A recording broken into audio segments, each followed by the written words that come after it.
Greetings to you all in the name of the Lord and Savior Jesus Christ. கர்த்தராகிய இயேசு கிறிஸ்துவின் நாமத்தினாலே உங்கள் அனைவரையும் வாழ்த்துகின்றேன். ಕರ್ತನ ರಕ್ಷಕನಾದ ಯೇಸು ಕ್ರಿಸ್ತನ ನಾಮದಲ್ಲಿ ನಿಮ್ಮೆಲ್ಲರನ್ನು ಆಹ್ವಾನಿಸುತ್ತೇನೆ. சங்கீதம் 54 நாம் பார்க்க போகிறோம். Psalm 54. ಕೀರ್ತನೆ 54 ಅನ್ನು ನಾವು ನೋಡಲಿದ್ದೇವೆ. அதனுடைய ஹெட்டிங்ல பார்க்கும் பொழுது ಇದರ ಶೀರ್ಷಿಕೆಯನ್ನು ನೋಡುವಾಗ the chief musician on Neginoth, a maskil of David, which the Ziphites came and said to Saul, do not David hide himself among us?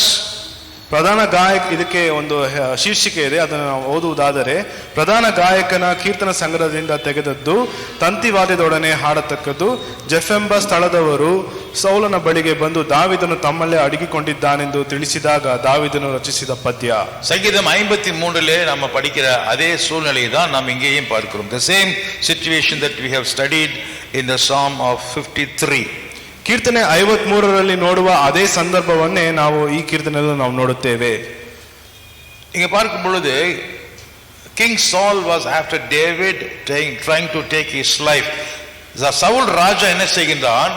தாவீதை வேட்டையாடுவதற்கு, அவன் உயிரை எடுப்பதற்கு பின்பாக ஓடிக்கொண்டே இருக்கிறான். ಇಲ್ಲಿ ಸೌಲನು ಏನು ಮಾಡುತ್ತಾನೆಂದರೆ ದಾವಿದನನ್ನು ಹಿಂದಟ್ಟುತ್ತಾನೆ, ದಾವಿದನನ್ನು ಸಾಯಿಸಲು ಅವನು ಎದುರು ನೋಡುತ್ತಾನೆ. சவுலுடைய கோபத்துக்கு காரணம் என்ன? What is the reason for the anger of King Saul? ಸೌಲನ ಕೋಪಕ್ಕೆ ಕಾರಣವೇನು? Jealousy, ಹೊಟ್ಟೆ ಕಿಚ್ಚು, envy, ಹೊಟ್ಟೆ ಕಿಚ್ಚು. and also he has heard that David is anointed to be the successor of the kingdom. ಅದು ಮಾತ್ರವಲ್ಲದೆ ಈ ರಾಜ್ಯವನ್ನು ಮುಂದೆ ನಡೆಸುವ ಅರಸನಾಗಿ ಅವನು ಅಭಿಷೇಕ ಹೊಂದಿದ್ದಾನೆ ಎಂದು ಸೌಲನು ತಿಳಿದಿದ್ದನು. When people are talking good about somebody, he thinks that he is an enemy. ಜನರು ಯಾರದನ್ನಾದರೂ ಬಗ್ಗೆ ಒಳ್ಳೆಯದಾಗಿ ಮಾತಾಡಿದರೆ ಅವನು ನನಗೆ ವೈರಿ ಎಂದು ಭಾವಿಸುವ ಒಬ್ಬ ಅರಸನು. அந்த பயத்தினாலே அவன் என்ன செய்கின்றான்? அவனை முடித்து விட வேண்டும் என்று அவன் முயற்சி பண்ணுகின்றான். ಆ ಭಯದಲ್ಲಿ ಅವನು ದಾವಿದನನ್ನು ಮುಗಿಸಬೇಕು ಎಂದು ಅವನು ಯೋಚಿಸುತ್ತಾನೆ. அதனாலே ಆದ್ದರಿಂದ அவன் தேவனாலே அபிஷேகம் பண்ணப்பட்ட மனுஷன் என்று தெரிந்திருந்தாலும், ಅವನು ದೇವರಿಂದ ಅಭಿಷೇಕ ಹೊಂದಿದ ಮನುಷ್ಯನೆಂದು ತಿಳಿದಿದ್ದರು, அவனை கொல்லுவதற்கு முயற்சி பண்ணுகிறான் முட்டாள்தனமாக. ಅವನನ್ನು ಕೊಲ್ಲುವುದಕ್ಕೆ ಪ್ರಯತ್ನ ಪಡುತ್ತಾನೆ ಒಬ್ಬ ಮುಟ್ಟಾಳನಾಗಿ. 1 Samuel chapter 23 verse 14. 1 Samuel 23:14. 1 ಸಮುವೇಲ 23ನೇ ಅಧ್ಯಾಯ 14. தாவீது வனாந்திரத்தில் உள்ள அரணான ஸ்தலங்களில் தங்கி ஜீப் என்னும் வனாந்திரத்திலே இருக்கிற ஒரு மலையிலே தரித்திருந்தான். சவுல் அனுதினமும் அவனை தேடியும் தேவன் அவனை சவுல் கையிலே ஒப்பு கொடுக்கவில்லை. Even though the king was after the king was after David, he was hiding in a place called Ziph wilderness. Still, the Lord did not deliver David in the hands of Saul. ಅನಂತರ ದಾವಿದನು ಅರಣ್ಯದಲ್ಲಿರುವ ಆಯಾ ಆಶ್ರಯಗಿರಿಗಳಲ್ಲಿ ಇರುತ್ತಿದ್ದು ಕಡೆಗೆ GIF ಅರಣ್ಯದ ಪರ್ವತ ಪ್ರಾಂತಕ್ಕೆ ಬಂದು ಅಲ್ಲಿ ವಾಸ ಮಾಡಿದನು. ಸೌಲನು ದಿನಂಪ್ರತಿಯೂ ಅವನನ್ನು ಹುಡುಕುತ್ತಿದ್ದರೂ ದೇವರು ಇವನ ಕೈಗೆ ಒಪ್ಪಿಸಲಿಲ್ಲ. கர்த்தர் தன்னுடைய ஜனங்களை, தன்னுடைய சேவகனை, தன்னுடைய ஊழியக்காரனை காப்பாற்றுகிறார். ದೇವರು ತನ್ನ ಸೇವಕನನ್ನು, ತನಗೋಸ್ಕರ ಸೇವೆ ಮಾಡುವವರನ್ನು ಕಾಪಾಡುತ್ತಾನೆ. You may be in the midst of enemies surrounding you all the time. ನೀವು ವೈರಿಗಳ ಮಧ್ಯದಲ್ಲಿಯೂ ನಿಮ್ಮ ಸುತ್ತಲೂ ವೈರಿಗಳು ಆವರಿಸಿಕೊಂಡಿರಬಹುದು. எப்பொழுது பார்த்தாலும் உங்களுக்கு விரோதமான ஜனங்கள், பொறாமையிலே உங்களை பகைக்கிற ஜனங்கள் உங்களை சுற்றி இருக்கலாம். ಯಾವಾಗ ನೋಡಿದರೂ ನಿಮ್ಮ ಸುತ್ತಲೂ ನಿಮ್ಮನ್ನು ಹಗೆ ಮಾಡುವ ಜನರು, ನಿಮ್ಮ ಮೇಲೆ ಹೊಟ್ಟೆ ಕಿಚ್ಚಿರುವ ಜನರು ಇರಬಹುದು. ஆனால் கர்த்தருடைய வேலை என்ன தெரியுமா? ಆದರೆ ದೇವರ ಕೆಲಸವೇನು ಗೊತ್ತಾ? உங்களை பிடிச்சி உங்க விரோதி கையில கொடுக்க மாட்டார். ನಿಮ್ಮನ್ನು ಹಿಡಿದು ನಿಮ್ಮ ವಿರೋಧಿಯ ಕೈಗೆ ಕೊಡುವುದಿಲ್ಲ. இப்ப நீங்க என்ன சொல்லிருக்கணும் தெரியுமா? ಈಗ ನೀವೇನು ಹೇಳಬೇಕು? வாயில நாங்க கொள்கட்டை வச்சிருக்கிறோம் பாஸ்டர், பேசவே மாட்டோம், புரியாது எங்களுக்கு, ನಾವು ಮಾತಾಡುವುದಿಲ್ಲ pastor. The Lord will not hand you over in the hands of your enemies. ನಿಮ್ಮ ವೈರಿಗಳ ಕೈಗೆ ದೇವರು ನಿಮ್ಮನ್ನು ಒಪ್ಪಿಸುವುದಿಲ್ಲ. Hallelujah. Hallelujah. உங்களுக்கு எதிரிங்க இருப்பாங்க, ನಿಮಗೆ ವೈರಿಗಳು ಇರುತ್ತಾರೆ, பொறாமை பிடிச்சவங்க இருப்பாங்க, ಹೊಟ್ಟೆ ಕಿಚ್ಚಿರುವವರು ಇರುತ್ತಾರೆ, உங்களை காலி பண்ண நினைப்பாங்க. ನಿಮ್ಮನ್ನು ಮುಗಿಸಲು ಅವರು ಯೋಚಿಸುತ್ತಾರೆ. ஆனா ஆண்டவர் உங்களை பிடிச்சி அந்த எதிரி கையில ಒಪ್ಪು ಕೊಡುಕವೇ ಮಾಟಾರ್. ದೇವರು ನಿಮ್ಮನ್ನು ಹಿಡಿದು ನಿಮ್ಮ ವೈರಿ ಕೈಗೆ ಒಪ್ಪಿಸಿ ಕೊಡುವುದೇ ಇಲ್ಲ. The Lord did not hand David in the hands of Saul. ದೇವರು ದಾವೀದನನ್ನು ಸೌಲನ ಕೈಗೆ ಒಪ್ಪಿಸಲಿಲ್ಲ. ಆದರೆ ದಾವೀದಕ್ಕೆ என்ன இருக்கும்னா பயம் இருக்கதான் செய்யும். ದಾವೀದನಿಗೆ ಭಯ ಖಂಡಿತವಾಗಿ ಇರುತ್ತದೆ. 1 ಸಾಮುವೇಲ್ 23 23 26 26 1 Samuel chapter 23 verse 26. 1 ಸಾಮುವೇಲ 23 26. Saul was going along one side of the mountain, and David and his men were on the other side, hurrying to get away from Saul. As Saul and his forces were closing on in David and his men to capture them. ಸೌಲನು ಇದನ್ನು ಕೇಳಿ ಮಾವೋನ್ ಅರಣ್ಯಕ್ಕೆ ಬಂದು ಆ ಬೆಟ್ಟದ ಒಂದು ಕಡೆಯಲ್ಲಿ ಹೋಗುತ್ತಿದ್ದನು. ಅದರ ಇನ್ನೊಂದು ಕಡೆಯಲ್ಲಿ ದಾವೀದನು ಅವನ ಜನರು ಇದ್ದರು. ದಾವೀದನು ಅವನ ಜನರು ತಪ್ಪಿಸಿಕೊಳ್ಳುವುದಕ್ಕೆ ತ್ವರೆಪಡುವಷ್ಟರಲ್ಲಿ ಸೌಲನು ಅವನ ಜನರು ಬಂದು ಅವರನ್ನು ಸುತ್ತಿ ಹಿಡಿಯುವುದಕ್ಕಿದ್ದರು. சவுல் மலையின் இந்த பக்கத்திலும் தாவீதும் அவன் மனுஷரும் மலையின் அந்த பக்கத்திலும் நடந்தார்கள். சவுலுக்கு தப்பி போக தாவீதை தீவிரித்த போது சவுலும் அவன் மனுஷரும் தாவீதையும் அவன் மனுஷரையும் பிடிக்கத்தக்கதாய் அவர்களை வளைந்து கொண்டார்கள். David and his people were completely surrounded by his enemies. நல்லா மாட்டிட்டான்.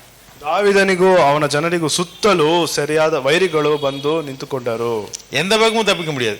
ಯಾವ ಕಡೆಯಲ್ಲೂ ತಪ್ಪಿಸಿಕೊಳ್ಳಲು ಸಾಧ್ಯವಿಲ್ಲ. சுத்தியும் அவங்க என்ன ரவுண்ட் கட்டிட்டாங்க. ಸುತ್ತಲೂ ಅವರು ಸೇರಿಕೊಂಡಿದ್ದಾರೆ. எஸ்கேப் ஆகிறதுக்கு வழியே கிடையாது. ತಪ್ಪಿಸಿಕೊಳ್ಳಲು ಯಾವ ಮಾರ್ಗವೂ ಇಲ್ಲ.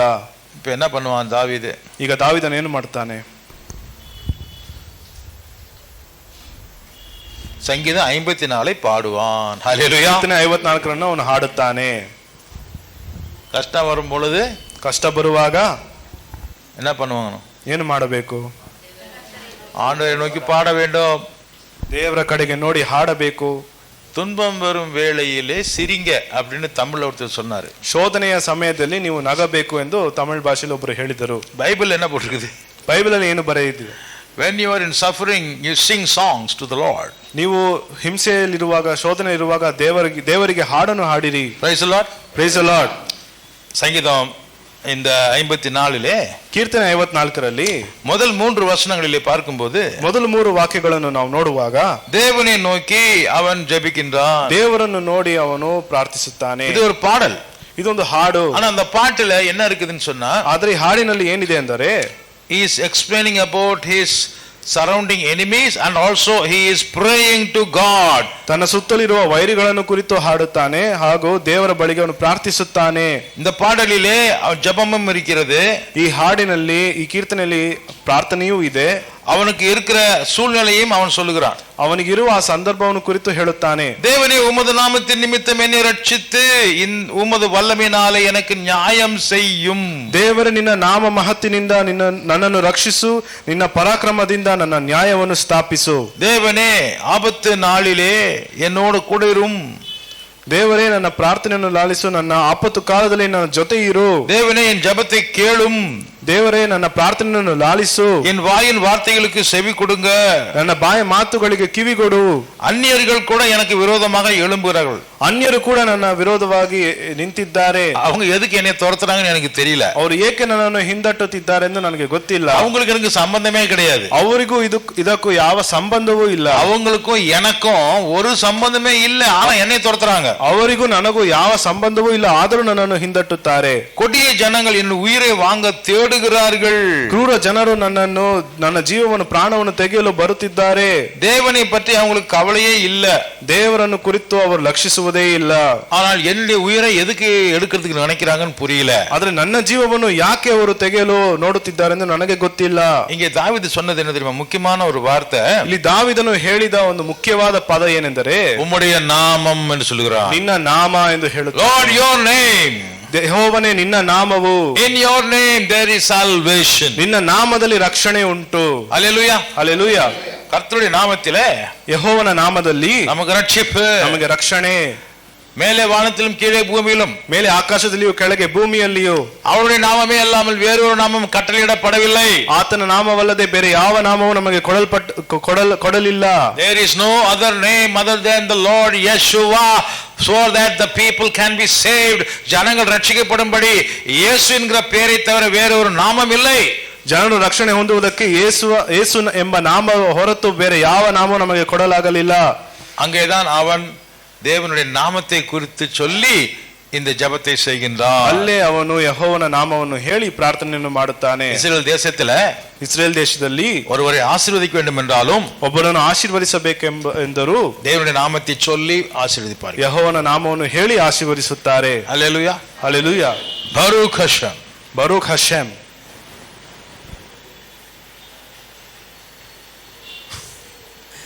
ಬಾಯಲ್ಲಿ ಬಂದಿಲ್ಲ ಅಲ್ವಾ? ಬರೂಕ್ ಹಶೆಮ್. எவ்ரிடே பிரதர் ஐத்தப்பா ನನಗೆ ಹೇಳ್வாரு, என்ன சொல்வாரு, எந்திரிச்சோன்ன முதல் வாயில தண்ணி போடுறாரோ இல்லை, எனக்கு பார்த்து பருக்கஷம். ಪ್ರತಿದಿನ ಬೆಳಗ್ಗೆ ಸಹೋದರ ಐತಪ್ಪ ಅವರು ನನಗೆ ಅವರು ನೀರು ಕುಡಿಯುತ್ತಾರೋ ಇಲ್ಲವೋ ನನಗೆ ಬರೂಕ್ ಹಶೆಮ್ ಎಂದು ಹೇಳುತ್ತಾರೆ. Blessed be the name of the Lord. ಯೆಹೋವನ ನಾಮಕ್ಕೆ ಸ್ತೋತ್ರ ಉಂಟಾಗಲಿ. Hallelujah. Hallelujah. Praise the Lord நம்ம சொல்றோம் இல்லையா? ದೇವರಿಗೆ ಸ್ತೋತ್ರ ಎಂದು ನಾವು ಹೇಳುತ್ತೀವಲ್ಲ, அதே வார்த்தை எபிரேய பாஷையில சொன்னா, ಅದೇ ಮಾತನ್ನು ನಾವು ಇಬ್ರಿಯ ಭಾಷೆಯಲ್ಲಿ ಹೇಳಿದರೆ என்ன சொல்லணும்? ಏನು ಹೇಳಬೇಕು? ಬರುಖ್, ಬರುಖ್ ಹಶಮ್. ಹಶೆಮ್. ಶಮ್, ಶೆಮ್ அப்படின்னா நேம். ಶೆಮ್ ಅಂದರೆ ಹೆಸರು, ನಾಮ. ಓಕೆ. ಹ ಶಮ್ அப்படின்னா ದ நேம். ಹ ಶೆಮ್ ಅಂದರೆ ದ ನೇಮ್, நாமம், ನಾಮ. பருக், ಬರುಖ್ அப்படின்னு சொன்னா ಅಂದರೆ blessed, ಆಶೀರ್ವಾದಕರವಾದ, துதிக்கப்படுவதாக, ಸ್ತುತಿಸಲ್ಪಡುವ, அவருடைய நாமம் துதிக்கப்படுவதாக, ಆತನ ನಾಮವು ಸ್ತುತಿಸಲ್ಪಡಲಿ. அதைத்தான் நம்ம praise the Lord in English ಅಲ್ಲಿ ಅದನ್ನೇ சொல்றோம். ನಾವು ಪ್ರೈಸ್ ದ ಲಾರ್ಡ್ ಎಂದು ಇಂಗ್ಲಿಷ್ ಅಲ್ಲಿ ಹೇಳ್ತೀವಿ. praise the Lord, praise the Lord. பருக் ஹஷம், ಬರುಖ್ ಹಶೆಮ್. பருக் ஹஷம், ಬರುಖ್ ಹಶೆಮ್. ஹஷம். ಹಶೆಮ್. பக்கத்துல இருக்கவங்க பதில் சொல்லுங்க. ಪಕ್ಕದಲ್ಲಿರೋ ನೋಡಿ ಹೇಳಿ. பருக் ஹஷம். ಬರುಖ್ ಹಶೆಮ್. தேவனுடைய நாமம் துதிக்கப்படுவதாக, ದೇವರ ನಾಮವು ಸ್ತುತಿಸಲ್ಪಡಲಿ. ஹலோ பருக் ஹஷம் பிரதர்.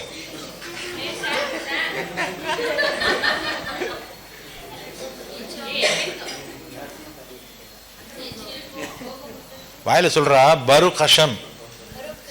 பருக் ஹஷம் இல்ல, பருக் ஹஷம். இன்னொரு சொல்லு, இடத்துக்கு சொல்லு.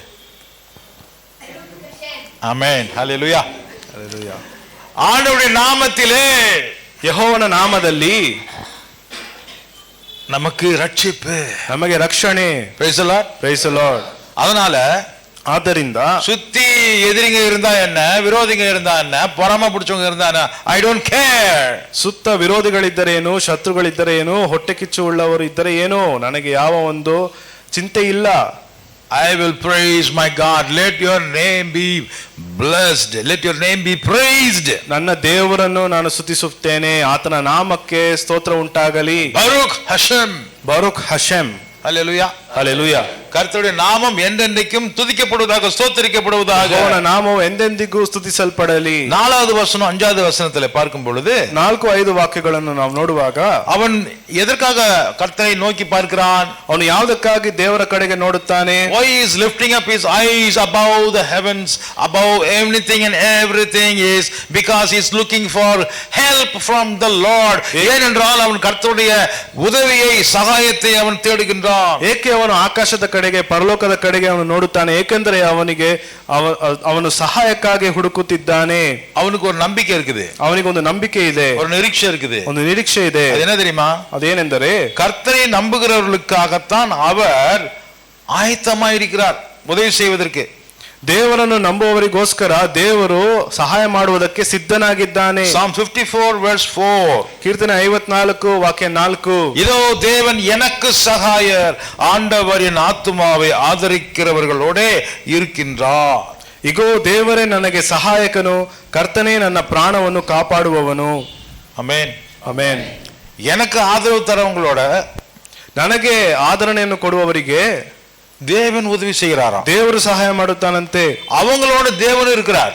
ಅವರೊಟ್ಟಿಗೂ ಕೂಡ ದೇವರು ಇದ್ದಾನೆ. எனக்கு யாரெல்லாம் ஹெல்ப் பண்றாங்களோ அவங்க கூட எல்லாம் தேவன் இருக்கிறார்னு சொல்லி தாவீது சொல்றான். ನನಗೆ ಯಾರೆಲ್ಲ ಸಹಾಯ ಮಾಡುತ್ತಾರೋ ಅವರೊಟ್ಟಿಗೆಲ್ಲ ದೇವರು ಇದ್ದಾನೆಂದು ದಾವೀದನು ಹೇಳುತ್ತಾನೆ. அல்லேலூயா, ಹಲ್ಲೆಲೂಯಾ. நான் உங்களை குறித்து சாட்சி சொல்லட்டுமா? ನಾನು ನಿಮ್ಮನ್ನು ಕುರಿತು ಸಾಕ್ಷಿ ಹೇಳಲ್ಲ? கர்த்தர் உங்கள் அனைவரோடும் கூட இருக்கிறார். ದೇವರು ನಿಮ್ಮೆಲ್ಲರೊಟ್ಟಿಗೆ ಇದ್ದಾನೆ. அப்படி என்ன அர்த்தம்? ಹಂಗಂದ್ರೆ ಏನರ್ಥ? நீங்க எல்லாரும் என்னை ஆதரிக்கிறீங்கன்னு அர்த்தம். ನೀವೆಲ್ಲರೂ ನನ್ನನ್ನು ಆಧರಿಸುತ್ತಿದ್ದೀರಾ ಎಂದು ಅರ್ಥ. அல்லேலூயா, ಹಲ್ಲೆಲೂಯಾ. இல்லப்பா சார் அப்படிலாம் சொல்லிவிடாதீங்க, நாங்கெல்லாம் எங்க வேலையை பார்த்துட்டு எங்க குடும்பத்தை பார்த்துட்டு நாங்க பாட்டுக்கு போயிட்டு இருப்போம். ಇಲ್ಲಪ್ಪ ಸರ್ ಆಗಲ್ಲ ಹೇಳಬೇಡ್ರಿ, ನಾವು ನಮ್ಮ ಪಾಡಿಗೆ ನಾವು ನಮ್ಮ ಕುಟುಂಬವನ್ನು ನಮ್ಮ ಕೆಲಸವನ್ನು ನೋಡಿಕೊಂಡು ಹೋಗುತ್ತೇವೆ. தாவீது சொல்றான், ದಾವೀದನು ಹೇಳುತ್ತಾನೆ, தேவரே நீர் எனக்கு சகாயர், ದೇವರೇ ನೀನು ನನಗೆ ಸಹಾಯಕನು, என்னை ஆதரிக்கிறவங்க கூட நீங்க இருக்கிறீங்க ஆண்டவரே. ನನ್ನನ್ನು ಆಧರಿಸುವವರೊಟ್ಟಿಗೆ ನೀನು ಇದ್ದೀಯಾ ತಂದೆಯೇ. அப்படின்னா என்ன அர்த்தம்? ಅಂದ್ರೆ ಏನರ್ಥ?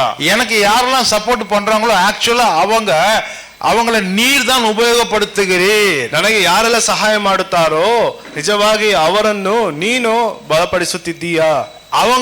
அவங்க மூலமா தான் நீர் எனக்கு சகாயம் செய்கிறீர். ಅವರ ಮೂಲಕವಾಗಿ ನೀನು ನನಗೆ ಸಹಾಯ ಮಾಡುತ್ತಿದ್ದೀ. Praise the Lord. Praise the Lord. எப்படி கர்த்தர் நமக்கு உதவி செய்கிறார்னு தாவீது சொல்கிறார். ಹೇಗೆ ದೇವರು ನಮಗೆ ಸಹಾಯ ಮಾಡುತ್ತಾನೆಂದು ದಾವೀದನು ಹೇಳುತ್ತಾನೆ.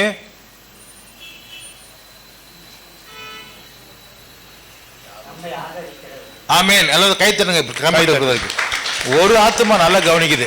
ಒಂದು ಆತ್ಮ ಸರಿಯಾಗಿ ಗಮನಿಸುತ್ತಿದೆ. எனக்கு சப்போர்ட் பண்ற பிரதர் சிஸ்டர் இருக்காங்க இல்லையா, ನನಗೆ ಸಹಾಯ ಮಾಡುವ ಸಹೋದರ ಸಹೋದರಿಯರು ಇದ್ದಾರಲ್ಲವೇ, அவங்கள கர்த்தர் பயன்படுத்தி எனக்கு சகாயம் செய்கிறார். ಅವರನ್ನು ಉಪಯೋಗಿಸಿ ದೇವರು ನನಗೆ ಸಹಾಯ ಮಾಡುತ್ತಾನೆ. ஆமென், ಆಮೆನ್. எத்தனை பேர் அப்படி சாட்சி சொல்ல முடியும்? ಎಷ್ಟು ಜನರು ಆ ವಿಧವಾಗಿ ಸಾಕ್ಷಿ ಹೇಳಲು ಸಾಧ್ಯ? எனக்கு யாருமே உதவி இல்ல பிரதர், நீங்க வேற. ನನಗೆ ಯಾರು ಸಹಾಯಕರು ಇಲ್ಲ ಬ್ರದರ್, ನೀವು ಬೇರೆ. Who is there to help me brother? ನನಗೆ ಸಹಾಯ ಮಾಡಲು ಯಾರಿದ್ದಾರೆ brother? Nobody is coming to me. ಯಾರು ನನ್ನ ಬಳಿಗೆ ಬರುತ್ತಿಲ್ಲ. அப்படி சொன்னா நம்ம எப்படி இருக்கிறோம்? ಹಾಗೆ ಹೇಳಿದ್ರೆ ನಾವೇನು ಹೇಳ್ತಾ ಇದ್ದೀವಿ? நமக்கு யாரும் ஃப்ரெண்ட்ஸ் இல்லைன்னு அர்த்தம். ನಮಗೆ ಯಾರು ಸ್ನೇಹಿತರು ಇಲ್ಲ ಎಂದು ಅರ್ಥ. ஏன் அப்படி இருக்கிறோம்? ಯಾಕೆ ಆ ವಿಧವಾಗಿದ್ದೇವೆ? Earn not only money, earn friends. நீங்கள் பணத்தை மாத்திரம் சம்பாதிக்க கூடாது, நண்பர்களை நீங்கள் சம்பாதிக்க வேண்டும். ಹಣವನ್ನು ಮಾತ್ರ ಸಂಪಾದಿಸದೆ ನೀವು ಸ್ನೇಹಿತರನ್ನು ಕೂಡ ಸಂಪಾದಿಸಬೇಕು. எப்படி நண்பர்களை சம்பாதிக்கிறது? ಹೇಗೆ ಸ್ನೇಹಿತರನ್ನು ಗೆಳೆಯರನ್ನು ಸಂಪಾದಿಸುವುದು? How do you make friends? ಸ್ನೇಹಿತರನ್ನು ಹೇಗೆ ನಾವು ಸಂಪಾದಿಸುವುದು? How do you make friends? Do you have friends? ನಿಮಗೆ ಸ್ನೇಹಿತರಿದ್ದಾರಾ? How do you make friends?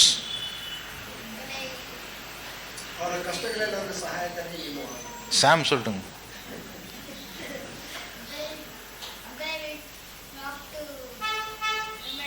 You give your time. ನಿಮ್ಮ ಸಮಯವನ್ನು ಕೊಡುತ್ತೀರಾ? டைம் கொடுக்குறான். ಸಮಯವನ್ನು ಕೊಡುತ್ತೀರಾ? நீங்க உதவி செய்றீங்க, ನೀವು ಸಹಾಯ ಮಾಡುತ್ತೀರಿ. நீங்க ஏதாவது ஒன்று கொடுத்து தான் சம்பாதிக்கிறீங்க இல்லையா? ಏನಾದರೂ ಕೊಟ್ಟರೆ ನಾವು ಸಂಪಾದನೆ ಮಾಡಲು ಸಾಧ್ಯ. You earn friends. ನೀವು ಸ್ನೇಹಿತರನ್ನು ಸಂಪಾದಿಸಿರಿ. அப்பொழுது ಆ ಸಮಯದಲ್ಲಿ அவர்களை கொண்டு கர்த்தர் உங்களுக்கு சகாயம் செய்வார். ಅವರ ಮೂಲಕ ದೇವರು ನಿಮಗೆ ಸಹಾಯ ಮಾಡುತ್ತಾನೆ. நான் யாரு கூடயும் ஃப்ரெண்ட்ஸா இருக்க மாட்டேன், யாரை பார்த்தாலும் குறை சண்டை, அவங்க கெட்டவங்க இவங்க துஷ்டங்க அப்படி சொல்லிட்டே போனால், ನಾನು ಯಾರೊಟ್ಟಿಗೂ ಸ್ನೇಹಿತನಾಗಿ ಇರುವುದಿಲ್ಲ, ಯಾರನ್ನು ನೋಡಿದರೂ ಕೊರತೆ ಕೋಪ ಜಗಳ ಎಂದು ಹೇಳಿದರೆ, nobody can help me, God is silent in my life. ಯಾರು ನನ್ನನ್ನು ಸಹಾಯ ಮಾಡಲು ಸಾಧ್ಯವಿಲ್ಲ, ದೇವರು ನನ್ನ ಜೀವನದಲ್ಲಿ ಮೌನವಾಗಿರುತ್ತಾನೆ. ஆண்டவர் சொல்றாரு, ದೇವರು ಹೇಳುತ್ತಾನೆ, store up your treasure not on this earth but treasure up your treasure in heaven. ನಿಮ್ಮ ಬೊಕ್ಕಸವನ್ನು ಈ ಭೂಮಿಯಲ್ಲಿ ನೀವು ಸೇರಿಸಿಟ್ಟುಕೊಳ್ಳಬೇಡಿರಿ, ಪರಲೋಕದಲ್ಲಿ ಸೇರಿಸಿಟ್ಟುಕೊಳ್ಳಿರಿ. பரலோகம் வரைக்கும் வர்றது இங்கிருந்து எது பரலோகம் வரைக்கும் வரும்? ಇಲ್ಲಿಂದ ಪರಲೋಕದವರೆಗೆ ಬರುವುದು ಯಾವುದು? சோல், ಆತ್ಮಗಳು. எல்லாம் சப்பாளை தட்டி ஆத்மாக்கள் தான் பரலோகம் வரைக்கும் வந்து சேரும். ಆತ್ಮಗಳೇ ಪರಲೋಕದವರೆಗೆ ಬಂದು ಸೇರುತ್ತದೆ. ஒவ்வொரு ஆளும் ஒரு ஆத்மா, ಪ್ರತಿಯೊಬ್ಬ ವ್ಯಕ್ತಿಯು ಒಬ್ಬ ಆತ್ಮನು. Hallelujah. Everyone is a soul. ಪ್ರತಿಯೊಬ್ಬರು ಆತ್ಮವಾಗಿದ್ದಾರೆ. அந்த சோலுக்கு நீங்க இன்வெஸ்ட் பண்ணுங்க, அதுக்காக நீங்க டைம் கொடுங்க. ಆತ್ಮಕ್ಕಾಗಿ ನಿಮ್ಮ ಸಮಯವನ್ನು ಖರ್ಚು ಮಾಡಿರಿ. உங்களுடைய பொக்கிஷத்தை அதுல போட்டு வைங்க. ನಿಮ್ಮ ಬೊಕ್ಕಸವನ್ನು ಅದರಲ್ಲಿ ನೀವು ಸೇರಿಸಿಟ್ಟುಕೊಳ್ಳಿ. ஒவ்வொரு ஆத்மாவுக்குள்ளேயும் நீங்க எதையாவது ஒரு நன்மையை ஒரு ஆசீர்வாதத்தை நீங்க போடுங்க. ಪ್ರತಿಯೊಂದು ಆತ್ಮಕ್ಕೂ ನೀವು ಒಳ್ಳೆಯ ವಿಷಯವನ್ನು ಮಾಡಿ ಆಶೀರ್ವಾದವನ್ನು ಮಾಡಿರಿ. அவங்க உங்களுக்கு எப்படி இருப்பாங்க? ಅವರು ನಿಮಗೆ ಹೇಗಿರುತ್ತಾರೆ? ಸ್ನೇಹಿತರಾಗಿರ್ತಾರೆ. ಹಲ್ಲೆಲೂಯಾ. ನವೀನ್ಗಾಗಿ ಕೈ ತಟ್ಟುங்க. ಸಹೋದರ ನವೀನ್ಗೆ ಕೈ ತಟ್ಟಿರಿ. நீங்க யாருக்காவது ஒண்ணு கொடுத்தீங்கன்னா அவங்க உங்களுக்கு ஃப்ரெண்டா வராங்கய்யா. ನೀವು ಯಾರಿಗಾದ್ರೂ ಏನಾದ್ರೂ ಕೊಟ್ಟರೆ ಅವರು ನಿಮಗೆ ಸ್ನೇಹಿತರಾಗುತ್ತಾರೆ. Praise the Lord. Praise the Lord. ஒரு மனுஷன் யூதர்களுக்கு ஒரு ஆலயத்தை கட்டி கொடுத்தான். ಒಬ್ಬ ಮನುಷ್ಯನು ಯಹೂದರಿಗೆ ಒಂದು ಆಲಯವನ್ನು ಕಟ್ಟಿಕೊಟ್ಟನು. போய் அவங்க குடும்பத்துல ஒரு நன்மை செய்யுங்க ஆண்டவரே என்று சொல்லி சீசர்கள் சொன்னாங்க. ಹೋಗಿ ಅವರ ಕುಟುಂಬದಲ್ಲಿ ಒಂದು ಒಳ್ಳೆಯದನ್ನು ಮಾಡಿರಿ ಎಂದು ಶಿಷ್ಯರು ಹೇಳುತ್ತಾರೆ. அவருடைய மகள் படுக்கையா கிடக்கிறாள், சாகிறதை போல கிடக்கிறாள். ಅವನ ಮಗಳು ಸಾಯುವುದಕ್ಕೆ ಇದ್ದಾಳೆ. ஆனால் அந்த ஆளு யூதர்களுக்கு ஒரு ஜெபாலயத்தை கட்டி கொடுக்கிறான். ಆದ್ರೆ ಆ ವ್ಯಕ್ತಿ ಯಹೂದರಿಗೆ ಒಂದು ಪ್ರಾರ್ಥನಾಲಯವನ್ನು ಕಟ್ಟುತ್ತಿದ್ದಾನೆ. ಯೇಸು உடனே போய் அவர்களுக்கு உதவி செய்தார். ಯೇಸು ತಕ್ಷಣ ಹೋಗಿ ಅವನಿಗೆ ಸಹಾಯ ಮಾಡುತ್ತಾನೆ. Hallelujah. Hallelujah. You make friends. ನೀವು ಸ್ನೇಹಿತರನ್ನು ಮಾಡಿರಿ. God will use them to bless you. ದೇವರು ಅವರನ್ನು ನಿಮ್ಮನ್ನು ಆಶೀರ್ವದಿಸುವುದಕ್ಕಾಗಿ ಉಪಯೋಗಿಸುತ್ತಾನೆ. தாவீது கற்றுக்கொண்ட பாடம், தாவீದನು ಕಲಿತುಕೊಂಡ ಒಂದು ಪಾಠವು, என்னுடைய ஆத்மாவை யாரெல்லாம் ஆதரிக்கிறார்களோ அவர்களோடெல்லாம் என் ஆண்டவர் இருக்கிறார், எனக்கு சகாயம் செய்வார். ನನ್ನನ್ನು ಆದರಿಸುವವರ ಜೊತೆಯಲ್ಲಿ ದೇವರಿದ್ದಾನೆ, ದೇವರು ನನಗೆ ಸಹಾಯಕನಾಗಿದ್ದಾನೆ. ಹಲ್ಲೆಲೂಯಾ. ಹಲ್ಲೆಲೂಯಾ. 6 7 ವರೆக்கும் படிச்சா, 6 7 ವರೆಗೆ ಓದಿದರೆ அங்கே அவன் கர்த்தரை துதிக்கின்றான். ಅಲ್ಲಿ ಅವನು ದೇವರನ್ನು ಸ್ತುತಿಸುತ್ತಾನೆ. ಸಂಗೀತ 54 6, ಕೀರ್ತನೆ 54 6. உற்சாகத்துடன் நான் உமக்கு பலியிடுவேன், கர்த்தாவே உமது நாமத்தை நான் துதிப்பேன், அது நலமானது. ಸಂತೋಷದಿಂದ ನಿನಗೆ ಯಜ್ಞವನ್ನು ಸಮರ್ಪಿಸುವೇನು, ನನ್ನ ಕಣ್ಣು ಮುಂದೆ ನನ್ನ ವೈರಿಗಳು ಶಿಕ್ಷಿಸಿದ್ದರಿಂದ. அவர் எல்லா நெருக்கத்தையும் நீக்கி என்னை விடுவித்தார், என் கண் என் சத்துருக்களின் நீதி சரிக்கட்டுதலை கண்டது. ಯೆಹೋವನೇ, ನೀನು ನನ್ನನ್ನು ಸರ್ವಾಪತ್ತುಗಳಿಂದ ಬಿಡಿಸಿ ನನ್ನ ಕಣ್ಣ ಮುಂದೆಯೇ ನನ್ನ ವೈರಿಗಳನ್ನು ಶಿಕ್ಷಿಸಿದ್ದರಿಂದ ನಾನು ಸಂತೋಷದಿಂದ ನನಗೆ ಯಜ್ಞವನ್ನು ಸಮರ್ಪಿಸುವೆನು. தன்னை சுற்றிலும் வளைந்து கொண்டிருக்கக்கூடிய சவுலும் அவனுடைய சேனையும், ತನ್ನ ಸುತ್ತಲೂ ಆವರಿಸಿಕೊಂಡಿದ್ದ ಸೌಲನು ಅವನ ಸೈನಿಕದವರು ಕಂಪ್ಲೀಟಾ ಸರೌಂಡ್ பண்ணிட்டாங்க. அவன் மாட்டிக்கிட்டான், ಅವನು ಪರಿಪೂರ್ಣವಾಗಿ ಸಿಕ್ಕಿಕೊಂಡನು. ஆனாலும் அவன் கர்த்தரை எப்படி துதிக்க முடிஞ்சது? ಆದರೂ ಅವನು ದೇವರನ್ನು ಸ್ತುತಿಸಲು ಹೇಗೆ ಸಾಧ್ಯ? இருந்தா பூமியில சாட்சியா வாழுவேன், ಇದ್ದರೆ ನಾನು ಭೂಮಿಯಲ್ಲಿ ಸಾಕ್ಷಿಯಾಗಿ ಜೀವಿಸುತ್ತೇನೆ. இல்லையா என் உயிர் எடுக்கிறியா, நான் தேவனுடைய பாதப்படிக்கு போவேன். ಇಲ್ಲದಿದ್ದರೆ ನನ್ನ ಜೀವನ ತೆಗೆಯುವುದಾದರೆ ನಾನು ದೇವರ ಪಾದಕ್ಕೆ ಹೋಗುತ್ತೇನೆ. எப்படி இருந்தாலும் நான் கர்த்தரை துதிப்பேன், ಹೇಗಿದ್ದರೂ ನಾನು ದೇವರನ್ನು ಸ್ತುತಿಸುವೆನು. ஹல்லேலூயா. ಹಲ್ಲೆಲೂಯಾ. நான் இருந்தால், ನಾನು ಇದ್ದರೆ கர்த்தருக்காக சாட்சியாக கஷ்டத்தின் மத்தியிலே, துன்பத்தின் மத்தியிலே, விரோதிகள் மத்தியிலே நான் வாழுவேன். ದೇವರಿಗಾಗಿ ನಾನು ಕಷ್ಟದ ಮಧ್ಯದಲ್ಲಿ, ಶೋಧನೆಯ ಮಧ್ಯದಲ್ಲಿ ನಾನು ದೇವರನ್ನು ಆರಾಧಿಸುವೆನು. ஒருவேளை நான் அவர்கள் கையிலே சிக்கிக்கொண்டு செத்தால், ಒಂದು ವೇಳೆ ಅವರ ಕೈಯಲ್ಲಿ ಸಿಕ್ಕಿಕೊಂಡು ಸತ್ತರೆ நான் என்ன செய்வேன்? ನಾನೇನು ಮಾಡುತ್ತೇನೆ? கர்த்தருடைய பாதப்படிக்கு போய் சேருவேன், ದೇವರ ಪಾದದ ಬಳಿಗೆ ಹೋಗಿ ಸೇರುತ್ತೇನೆ, இளைப்பாறுவேன், ನಾನು ವಿಶ್ರಾಂತಿ ತೆಗೆದುಕೊಳ್ಳುತ್ತೇನೆ, சந்தோஷமா இருப்பேன், ಸಂತೋಷವಾಗಿರುತ್ತೇನೆ, கர்த்தருடைய பாதத்திலே பிரசன்னத்திலே இருப்பேன், ಯೆಹೋವನ ಪಾದದಲ್ಲಿ ಪ್ರಸನ್ನತೆಯಲ್ಲಿ ಇರುತ್ತೇನೆ. So it doesn't matter whatever happens to me, ಏನಾದರೂ ನನಗೆ ಚಿಂತೆ ಇಲ್ಲ, I will praise the Lord. ದೇವರನ್ನು ನಾನು ಸ್ತುತಿಸುವೆನು. It is good to praise the name of the Lord. ದೇವರ ನಾಮವನ್ನು ಸ್ತುತಿಸುವುದು ಒಳ್ಳೆಯದು. 2 ತಿಮೋಥಿ ತಿಮೋಥೆಯನಿಗೆ ಬರೆದ 2ನೇ ಪತ್ರಿಕೆ chapter 4 4ಾம் அதிகாரம் 4ನೇ ಅಧ್ಯಾಯ verses 17 and 18. 17 18. But the Lord stood at my side, The Lord stood at my side and gave me strength, and he gave me strength, so that so that through me the message might be fully proclaimed, the message may be fully proclaimed, and all the Gentiles might hear it. And I was delivered from the lion's mouth. The Lord will rescue me from every evil attack, and will bring me safely and he will bring me safely to his heavenly kingdom. To him be glory forever and To ever. him be the glory Forever and ever. forever and ever. Amen. Hallelujah. கர்த்தரோ எனக்கு துணையாக நிற்கிறார், ಕರ್ತನು ನನ್ನ ಬಳಿಯಲ್ಲಿದ್ದಾನೆ. என்னாலே பிரசங்கத்தை நான் செய்து முடிக்க வேண்டும் என்று, ನನ್ನ ಮೂಲಕ ಬಲಪಡಿಸಿ, ನನ್ನ ಮೂಲಕ ಸುವಾರ್ತೆಯನ್ನು ಸಂಪೂರ್ಣವಾಗಿ ಸಾರುವುದಕ್ಕಾಗಿ, முக்கியமா புறஜாதிகளுக்கு மத்தியிலே நான் வசனத்தை கொண்டு போய் சேர்க்க வேண்டும் என்பதற்காக என்னை பலப்படுத்தினார். ಮುಖ್ಯವಾಗಿ ಅನ್ಯ ಜನರ ಮಧ್ಯದಲ್ಲಿ ಹೋಗಿ ವಾಕ್ಯವನ್ನು ಸೇರಿಸುವಂತೆ ನನಗೆ ಸಹಾಯ ಮಾಡುತ್ತಾನೆ. உண்மையிலேயே பவுலை கொண்டு போய் சிங்கத்தின் கெபியிலே தூக்கி போட்டார்கள். ನಿಜವಾಗಿಯೂ ಪೌಲನನ್ನು ಸಿಂಹದ ಬಾಯಿಯೊಳಗೆ ಅವರು ಬಿಸಾಕಿದರು. அது பைபிள் நம்ம வாசிக்கல, ಅದನ್ನು ನಾವು ಬೈಬಲಲ್ಲಿ ಓದಲಿಲ್ಲ. குகை இல்ல, அது குகை இல்ல, ಅದೊಂದು ಗುಹೆ ಗವಿ ಅಲ್ಲ, அது ஒரு பிளே கிரவுண்டு. ಅದು ಒಂದು ಮೈದಾನವಾಗಿತ್ತು. அந்த பிளே கிரவுண்ட சுத்திலும் வேலி கம்பி வேಲಿ போட்டிருப்பாங்க. ಆ ಮೈದಾನದ ಸುತ್ತಲೂ ಒಂದು ಬೇಲಿಯನ್ನು ಹಾಕಿರುತ್ತಾರೆ. சுத்தி ஸ்டேடியம் மாதிரி நிறைய பேர் உட்கார்ந்து வேடிக்கை பார்ப்பாங்க. ಸುತ್ತಲೂ ಸ್ಟೇಡಿಯಂ ಅಂತೆ ಎಲ್ಲ ಅನೇಕ ಜನರು ಕುಳಿತುಕೊಂಡು ನೋಡುತ್ತಾರೆ. அங்கே ஒரு கைதியை உயிரோட விட்டுருவாங்க. ಅಲ್ಲಿ ಒಬ್ಬ ಸೆರೆ ಹಿಡಿದವನನ್ನು ಜೀವಂತವಾಗಿ ಅಲ್ಲಿ ಒಳಗೆ ಬಿಡುತ್ತಾರೆ. அந்த கிரவுண்டுக்கு பக்கத்துல ஒரு குகை இருக்குது. ಆ ಮೈದಾನದ ಪಕ್ಕದಲ್ಲಿ ಒಂದು ಗವಿ ಇರುತ್ತದೆ. அந்த கெபிக்குள்ள சிங்கம் இருக்கிறது. ಆ ಗವಿಯೊಳಗೆ ಸಿಂಹ ಇರುತ್ತದೆ. அவர்கள் வேண்டும் என்கிற சமயத்திலே அதை அவிழ்த்து விடுவார்கள். ಬೇಕಾದ ಸಮಯದಲ್ಲಿ ಅದನ್ನು ಆ ಗವಿಯನ್ನು ತೆರೆಯುತ್ತಾರೆ. அந்த கிரவுண்டுக்குள்ள அவனும் சிங்கம் மட்டும் தான் இருப்பாங்க. ಆ ಮೈದಾನದೊಳಗೆ ಅವನು ಮತ್ತು ಆ ಸಿಂಹವು ಮಾತ್ರ ಇರುತ್ತದೆ. இந்த சிங்கம் என்ன பண்ணும்? ಆ ಸಿಂಹ ಏನು ಮಾಡುತ್ತದೆ? பக்கத்துல மோந்து பார்த்துட்டு போமா? ಪಕ್ಕದಲ್ಲಿ ಬಂದು ಮೂಸಿ ನೋಡಿ ಹೋಗುತ್ತದಾ? மோந்து பார்க்கும், ಮೊದಲು ಮೂಸುತ್ತದೆ. அப்புறம் கையை வச்சு ஒரு அடி அடிக்கும். ಕೈಯಿಂದ ಒಂದು ಏಟನ್ನು ಕೊಡುತ್ತದೆ. அப்படியே பக்கத்துல போய் கழுத்துல போய் பிடிக்கும். ಹಾಗೆ ಪಕ್ಕ ಬಂದು ಕತ್ತನ್ನು ಹಿಡಿಯುತ್ತದೆ. அவன் பயந்துட்டு ஓடுவான். ಅವನು ಭಯಪಟ್ಟು ಓಡುತ್ತಾನೆ. சுத்தி இருக்கிறவங்க எல்லாம் சிரிப்பாங்க. ಸುತ್ತಲಿರುವವರೆಲ್ಲರೂ ನಗುತ್ತಾರೆ.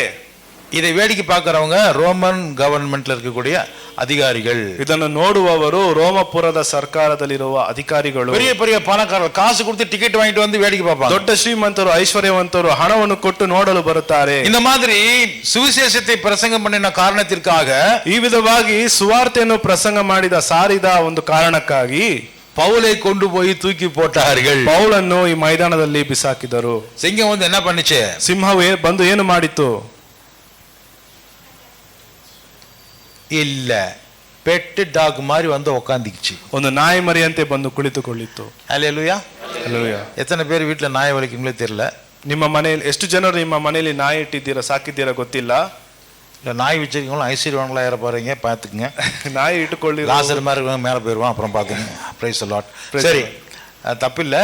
ஆனா ಸಿಂಗತೆಯೇ ನಾಯಿ ಮಾರಿ ಒಕ್ಕಾರ ವಹಿಸ್ತಾರ ಆಂಡವರು ಪೌಲಕ್ಕೆ ಮುನ್ನಾಗ. ಸಿಂಹವನ್ನೇ ನಾಯಿಯಂತೆ ಪೌಲನ ಮುಂದೆ ಕೂರಿಸಿದ್ದನು ದೇವರು.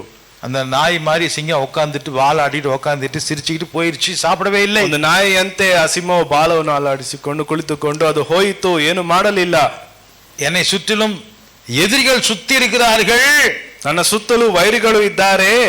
என் உயிரை புடுங்கிறதுக்கு அங்க ஒரு சிங்கம் இருக்கிறது, ನನ್ನ ಜೀವವನ್ನು ತೆಗೆಯಲು ಆ ಸಿಂಹವು ಇದೆ.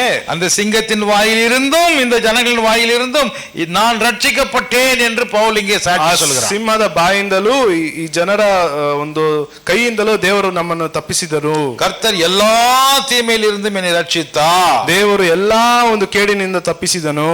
அல்லேலூயா, அல்லேலூயா. இன்னைக்கு நம்ம எத்தனை பேர் முழு ஆத்மாவோட இருதயத்தோட சரீரத்தோட வந்திருக்கிறோங்க? ಇದರಲ್ಲಿ ಎಷ್ಟು ಜನರು ಪೂರ್ಣ ಮನಸ್ಸಿನಿಂದ ಬಲದಿಂದ ಹೃದಯದಿಂದ ಬಂದಿದ್ದೀರಾ? அவர் எழுப்பிட்டுருங்க. அல்லேலூயா, அல்லேலூயா. ஆமென். கை தூக்குங்க பிரதர், பிரதர் கை தூக்குங்க. எதுக்கு தூக்குறீங்க தெரியல, விட்டுருங்க. நம்ம முழுசா இங்க வந்திருக்கோம்னு சொல்றதுக்காக, ನಾವು ಪರಿಪೂರ್ಣವಾಗಿ ಇಲ್ಲಿ ಬಂದಿದ್ದೇವೆ ಎಂದು ಹೇಳುವುದಕ್ಕಾಗಿ. அப்படின்னா என்ன அர்த்தம்? ಹಾಗಾದ್ರೆ ಏನರ್ಥ? என் சரீரத்துக்கு ஆபத்து வந்தது, கர்த்தர் என்னை காப்பாற்றினார். ನನ್ನ ಶರೀರಕ್ಕೆ ಆಪತ್ತು ಬಂದಿತು, ದೇವರು ನನ್ನನ್ನು ಕಾಪಾಡಿದನು. என் ஆத்மாவுக்கு எவ்வளவு பிரச்சனைகள் வந்தது, ஆனால் கர்த்தர் என்னை காப்பாற்றினார். ನನ್ನ ಆತ್ಮಕ್ಕೆ ಎಷ್ಟೋ ಸಮಸ್ಯೆ ಬಂದರೂ ದೇವರು ನನ್ನನ್ನು ಕಾಪಾಡಿದನು. என்னுடைய ஆவிக்குரிய வாழ்க்கையில் எத்தனையோ பிரச்சனைகள் வந்தது, ஆனால் கர்த்தர் என்னை காப்பாற்றினார். ನನ್ನ ಆತ್ಮಿಕ ಜೀವನದಲ್ಲಿ ಎಷ್ಟೋ ಸಮಸ್ಯೆಗಳು ಬಂದಿತು, ಆದರೂ ದೇವರು ನನ್ನನ್ನು ಕಾಪಾಡಿದನು. அதனால நான் இங்கே இருக்கிறேன். ஹalleluya. ಆದ್ದರಿಂದಲೇ ನಾನು ಇಲ್ಲಿದ್ದೇನೆ. ಹಲ್ಲೆಲೂಯಾ. எத்தனை பேர் அப்படி நீங்க கர்த்தரை துதிக்க முடியும்? ಎಷ್ಟು ಜನರು ಆ ವಿಧವಾಗಿ ಹೇಳಿ ದೇವರನ್ನು ಸ್ತುತಿಸಬಹುದು? எழுந்திருப்போம், ಎದ್ದು ನಿಂತುಕೊಳ್ಳೋಣ. ஹalleluya, ಹಲ್ಲೆಲೂಯಾ. கர்த்தரை நோக்கி ஜெபம் பண்ணுவோம். ದೇವರನ್ನು ನೋಡಿ ನಾವು ಪ್ರಾರ್ಥನೆ ಮಾಡೋಣ.